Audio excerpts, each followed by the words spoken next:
Good morning. Welcome to Morning Love, your daily dose of love, hope, and encouragement from here at Buckwheat Farms Magic Emporium and Ballroom. We're glad to have you with us today. I want to talk today about my journey into my path into what people call enlightenment or mindfulness or living with intent. It's something I like to call magic, is bringing my will to play to bring about my desires, and how to break through. And I think there are 3 simple steps to break through, and I'm going to talk about them today. The first is breathing, breath work, proper breath work. And any book on meditation talks about it, but I just want to tell you why it's so important. I mean, going from a book of ancient wisdom that was taken to form an oppressive religion, but has ancient wisdom in it, the Tanakh. In Genesis 2:7, it says, and the name is what, God, Hashem, formed man of dust from the ground, and he breathed into his nostrils the soul of life, and man became a living being. And there's something about the breathing through our nostrils that's a calming effect on us. It's healthier. There are hairs and things in your nose that stop viruses and other infections from getting into your body. It's kind of a filter, but it also has a calming effect. Mouth breathing is a breathing of panic and stress, and it's shallow. And studies have shown that most people suffer from a lack of oxygen due to improper breathing. So proper breathing is to breathe deeply and into your diaphragm through your nostrils, and to think about it, to close your mouth and draw that breath deep and hold it. And then release it slowly through the nostrils again. And to follow that breath.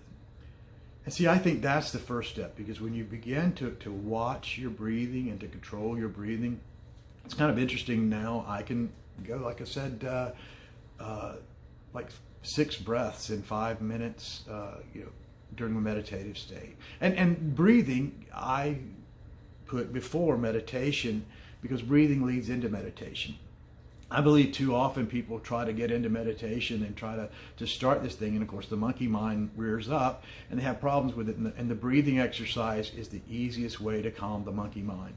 The monkey mind is that part of us, that primitive part of us that controls things like breathing and your heart beating and the keeping us alive. It's kind of the Scotty from Star Trek, is the engineer of our bodies, keeping things going, and it kind of takes over with this idea that if I don't live, we won't survive, kind of thing. And it does drive fear impulses and things like that. That's the monkey mind. And so you give it something that it's very, very, very deeply involved in thinking about, which is breathing, to concentrate on. And it works in the meditative state. It helps you to move into that state of listening and being aware. The second one, of course, is then meditation, which naturally flows from breath work. And again, meditation, don't be bottled up by what someone else uses as meditation.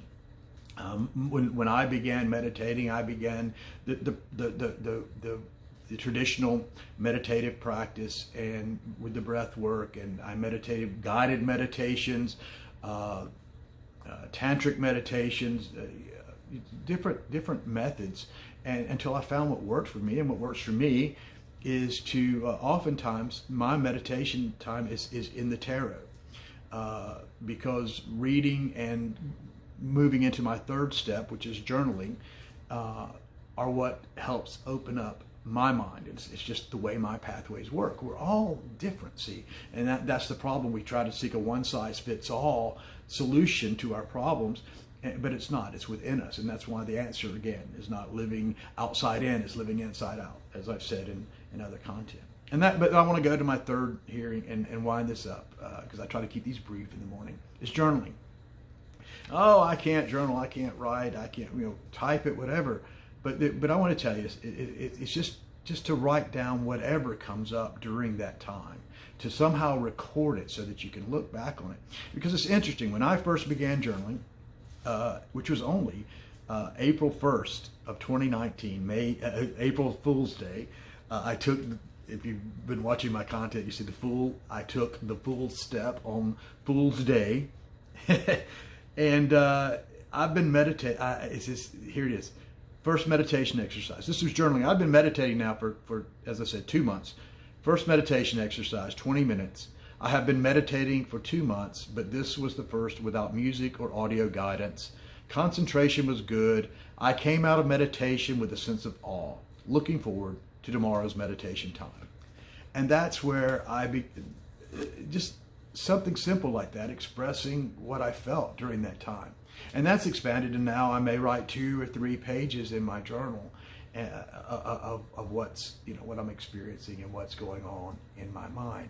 And there's something about that journaling, something about that writing it down that not only binds you to the changes that you're intending to make, but it also binds the universe. As I said before, there's a passage again in the Tanakh, a book of wisdom, that says, write the vision and make it large.